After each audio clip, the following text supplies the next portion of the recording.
Is Stu Sandler from Grand River Strategies, a Republican political consulting firm here in Michigan.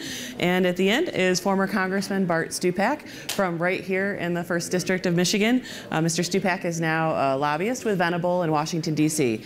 And so we want to talk a bit about what are the issues related to the Trump era. And we want to kick it off by talking about what Mr. Trump actually tweeted already this morning. Okay. So he had 4 things on his mind, looks like, when he woke up this morning.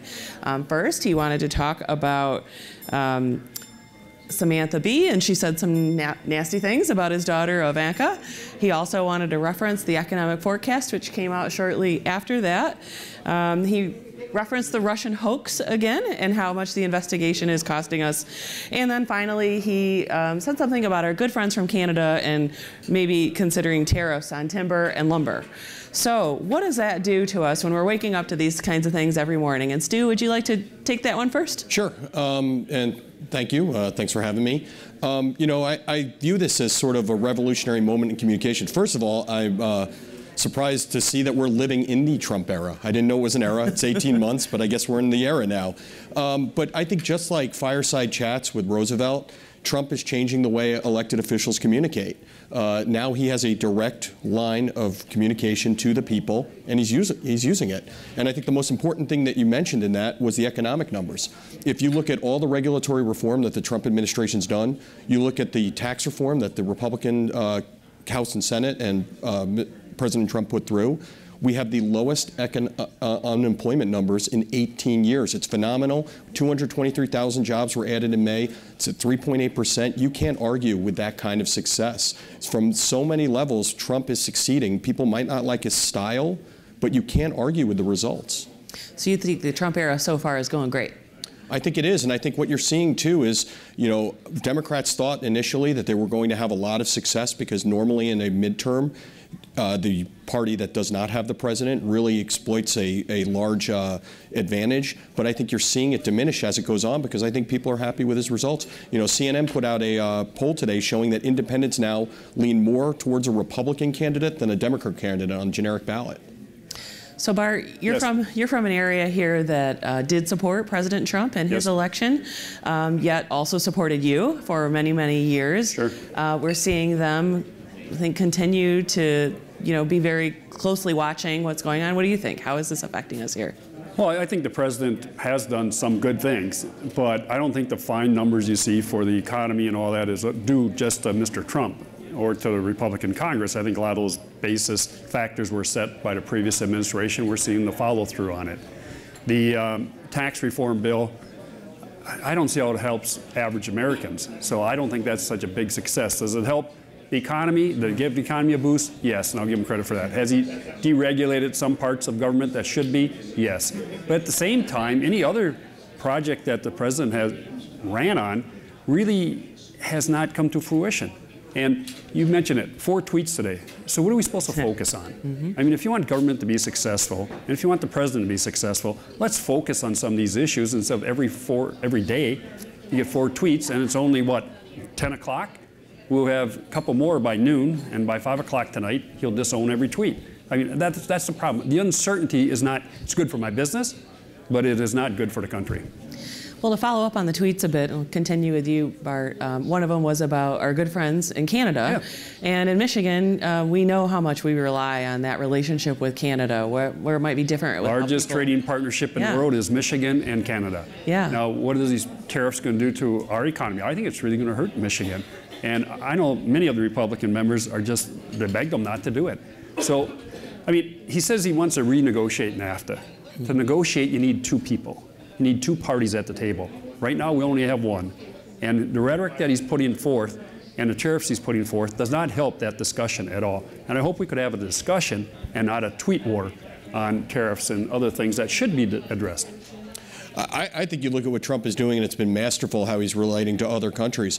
You know, the fact that he's trying to negotiate from a position of strength, that for so many years there's been a unilateral trade war directed against the United States where we've lost, where we've imported more than we've exported, and we've basically been on the wrong side of it. And frankly, what President Trump is doing is negotiating from a level of strength, and he's getting countries to come to the table and negotiate for more fairer for job creators and for American workers. And I think it's actually working. And all you have to do from an international perspective is look at what's going on with North Korea.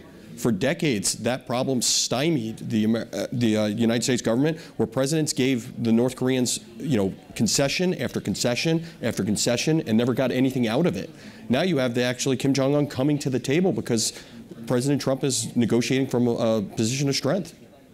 And when people get caught up in the tweets, I think this president, unrelated to kind of how he's very focused. His administration is very focused. He puts out a lot of clutter that get all sorts of people sort of chasing it. All the talking heads chase it in the other direction. But if you look at what this administration is doing, it's been methodical.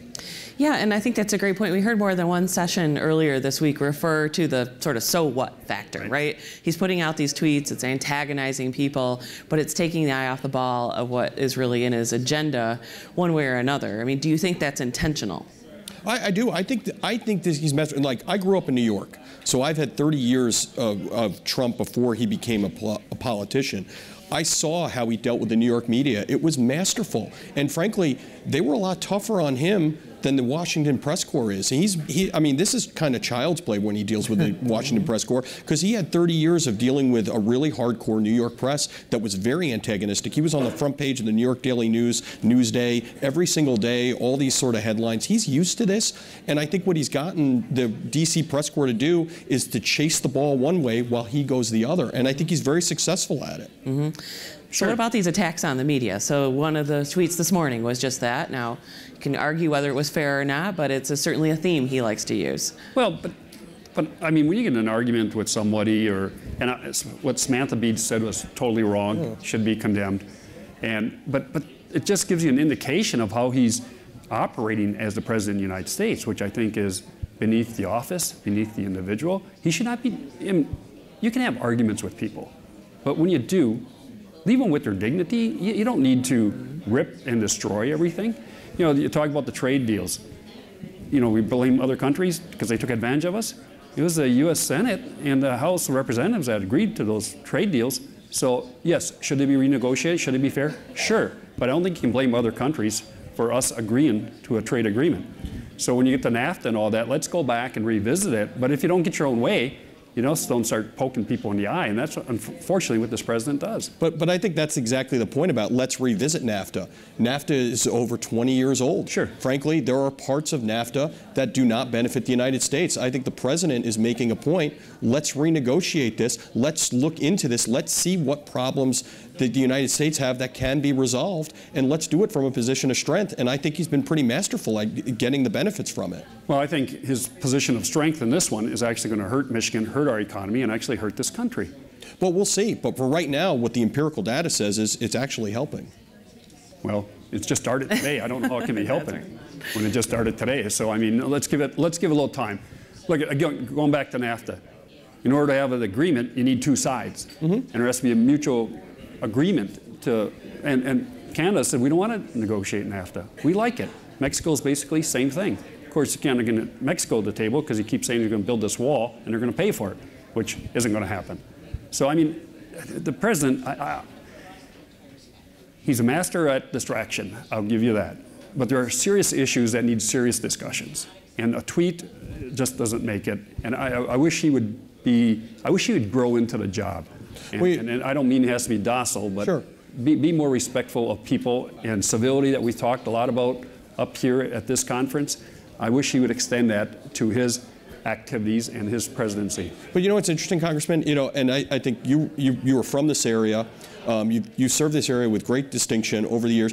I think if you talk to the constituents of this area, you look at the support and approval he has, he's probably at what, 65%, 75% approval here? I mean, this district now has become, and I read the piece he wrote last July about how the Democratic Party is becoming more closed to different voices, and that people like you might not be able to serve anymore as an elected official because of certain positions you take. You look at someone like Trump, who people of this area relate to. They actually like the way he communicates. I think if you talk to them, they finally feel like a president is talking to them directly. Oh, I talk to them all the time. I still live here. I leave here, I'll go to Escanaba and Menominee where I live.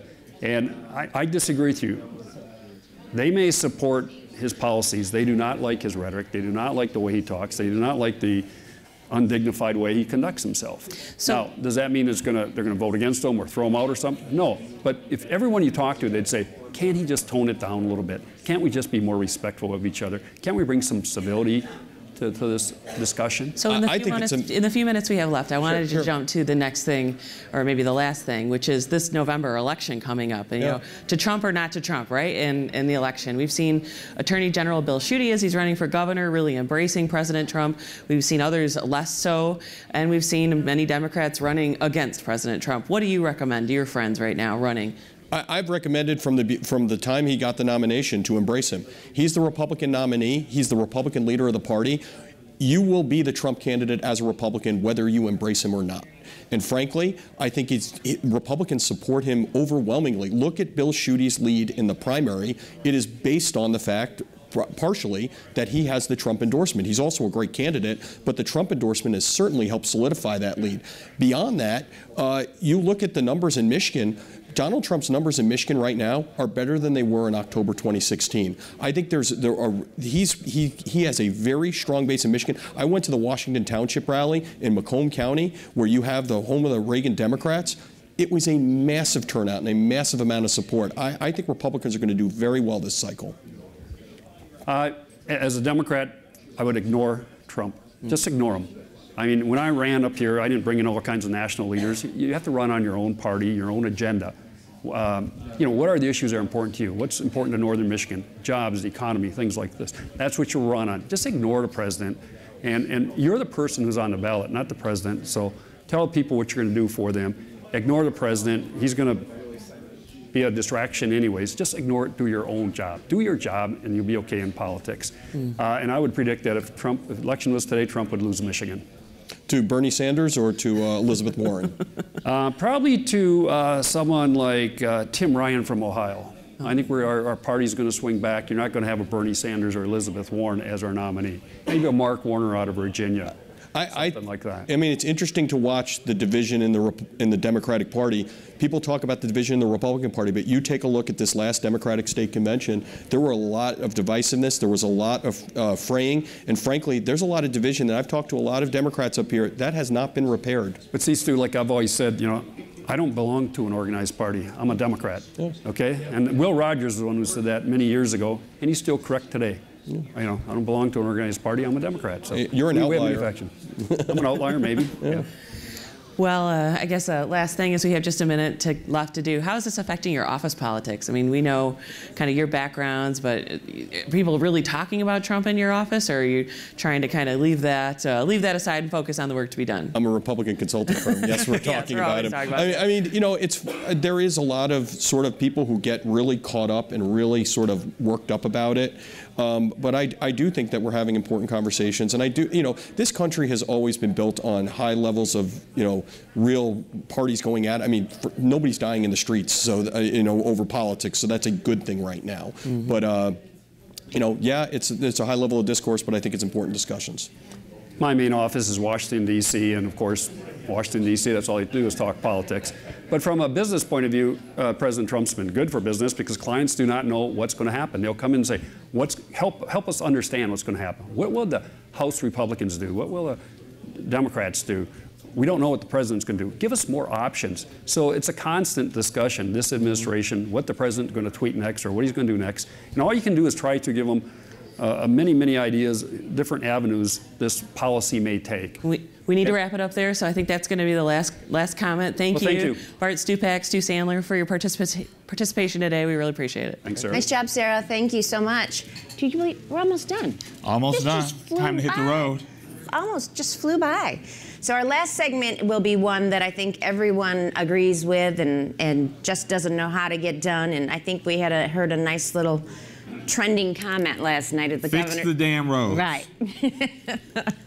And you know, no one disagrees. You know, we have an infrastructure problem. We need to fix our roads. We just need to figure out how to pay for it. Yeah, I think in talking about the last panel talked about President Trump, one of the things that he has stressed is investment in infrastructure. Right. And so we'll see how that pans out. I look very much forward to this morning's panel. I've got my dear friends up here. Hey, Charlie. Man. Good morning, Charlie. What's happening? Wow, good morning. Man, you guys look great today, don't you? Thank you, Charlie. Woo, look at that. Oh, well, I'll tell you what. We should do it right now? Are we on? We're ready? Let's do it. All right, roads. Well, that is a great topic because it's a political topic. It's an economic topic. It may be arguably the most divisive topic, perhaps, in this upcoming election. Joining me here, Dennis Muchmore with Honigman Law. Good to have you. And Dave Woodward, Oakland County Commissioner, former member of the State House, I believe. All kinds of stuff there. Okay. Fix the damn roads. Not my line. Gretchen Whitmer. First question last night at the gubernatorial debate. And that was the response was fix the damn roads. How political is this road fix, Dave Woodward? Well, I think if you ask anyone across this state, regardless of their partisan leanings, what have you, they saw this. I mean, when spring kind of came to Michigan, they saw. I mean, you ask any tire shop, repair shop, this was the worst season ever. People want solutions to this. They're tired of the rhetoric. We've got to get to the fixing, which is going to require resources, and discuss it any other way. So I actually don't think it's a partisan issue. You have to have bold leadership willing to take on what is a monumental task. It's going to take billions with a B to fix this problem. You got to be willing to do it. I can't believe Dave Woodward, Democrat, said it's not a political issue. Let me say maybe, Dennis, arguably, the Democrats may say that the Republicans have been in office in the legislature and have had the governor's office for 8 years, and the roads are still bad. Could this be a good political issue for Democrats? Well, I think it's always a good political issue, and as you're familiar, Michael Patrick Shields is always willing to remind me that J.P. McCarthy used to say, it's not the money, it's the amount. You know, and I never forgot that, because you can't fix the roads without money, and you can't generate money in the system we're operating under. So if you're gonna fix the roads, you've got to do it with a certain amount of money. I firmly believe we're doing it the wrong way, and that we need, number one, priority road design, so that we figure out which roads need to be replaced first. Number two, we need to go to bonding, and we need to raise the sales tax. I'd say 1 cent or 2. What you pick it. You pick whatever number you want. People aren't going to want to do it, but you need to use the sales tax because it has an inflationary benefit. So then you go bond for X dollars on the first priority set that you have, and you use your 1% to pay for those, and everybody knows which roads are going to get fixed with that 1%, and they know what they're voting for. But didn't we just have a proposal where we were going to raise the sales tax to pay for roads? And if I remember correctly, it was voted down by 80%. Well, you know, if you make something so complicated that no one understands what it is, you're going to have problems passing it, and that's the Christmas tree effect of going through, you know, 20 people in a committee to put something together. It doesn't work. You just got to pick on something simple, because people are saying, I want this fixed, and I don't know how much, you know, it's going to cost. Nobody really does. You know, you can pick a number, I don't care, whatever it is. But you got to say, these are my priorities. I'm going to take this money. I'm going to bond for it. I'm going to use this money. We have the best MDOT director in the country, probably the best Department of Transportation director in the entire country. And he works at this every day. And people are constantly coming up with political solutions. It's not a political solution. It's not. Well, from a framework perspective, again, this is a math problem. It costs this much to do it. We turn to the engineers, we turn to the experts, figure out what it is, and then we've got to build a plan that fixes it. You throw if we, over the last 20 years, I mean, the reality is if we treated our homes like we treat our roads, we'd be condemned. I mean, they're in such deplorable condition. Just in Oakland County, about 10 years ago, 70% of our roads were in fair or good condition. Today, 70% of our roads are in poor or deplorable condition. And so you need you need a fundamental framework to approach this. You can't have a Christmas tree approach to funding. You need a reliable, stable fund of resources, getting to what Dennis is talking about, so that you can bond out to be able to fix the roads, and you have to have enough revenue coming in to maintain those roads. You've got to be able to make certain that it's equitable, so that that everyone pays their fair share. That's our friends in business and the people of Michigan paying their fair share to fix these things. And probably the thing that's most important, you want it to be reliable and stable and easy to understand, simple. So that 100% of the money that's raised from a proposal goes to fixing those roads. So I think there is an issue as to how much roads cost, or how much would it cost. And if we're doing a campaign to bond, which I kind of have one of my questions would be bond, because I think that is probably the way to go. I'm just wondering if cities or counties can bond on their own, maybe a state issue. Hold that thought for a moment. If we just look at the candidates in this election, $1.2 billion has already been allocated, so there will be money. And some of the candidates, Lieutenant Governor Brian Kelly's talking about that, Bill Schuette's talking about that. Don't need anything else. We've got it here. If you look to the opposite extreme, Sri Thanadar, I believe, was $4 to $6 billion needed. Gretchen Whitmer, $3 billion. So where are we? And if we don't know the number, or if there's that much of a discrepancy in the amount needed to fix Michigan's roads, politically, it's disastrous, isn't it? Well, it may be disastrous, but the number is whatever you decide you're going to spend. Because if you look at the freeways in Detroit, they flood sometimes underneath the freeway. That's because the pumping system that MDOT installs under that can't keep up with the floodwaters because of the runoff that goes down the highway and goes down into those, where you go underneath those bridges where those pumping systems are. And so you can pick any number you want to pick. I can find something to spend it on. The question is, what am I going to spend it on? If I go to the public and I say to them, I want X dollars for these roads, and I'm a voter, I'm sitting there saying to myself, okay, I'll do that. I'll make that trade, or I won't make that trade based on the roads that you're going to prioritize to be fixed. And I just think, we have to get very sensible about that. We put a lot of money into roads as it is, but we don't bond as much as we used to. And if you bond, then you dedicate X resources specifically for that and specifically prioritize. So, under the much more initiative. Well, thank you. which is interesting. Help me out, former legislator Dave Woodward. If we dedicate money for a particular road, Mound Road in Macomb County, Woodward on Woodward Avenue, name for your family, is that what I understand? Something like that. All right. Does that run afoul of Public Act 51? Oh, you want to talk about Public Act 51 in our segment? Well, but the idea, the concept, and I'm going to generalize 51 because it's very complicated, but basically you have to treat, everybody gets a share equally. Right. Is that a problem? Yeah, well, I guess I come back to what Dennis was talking about. I actually think that we have a general sense. I think there is a consensus. We probably need to double the amount of investment in our roads every year, at least for the next decade, to fix them and get into a position so that we can repair them at a way to increase their duration. So with that, I would like to turn to the experts. There's a lot of things I disagree with Governor Snyder over the years. I actually think I'm in agreement about how much this is going to take to be able to do. And then you build a plan that dedicates the money. The proposal that was on the ballot was a travesty in terms of confusion and things going in all different directions. Dollars raised need to go directly into roads and empower our experts to be able to figure out how to fix the most dangerous ones first. And then we'll fix them all using the mechanics that we currently have. So do you think voters would agree to raise taxes to fix roads? Yes.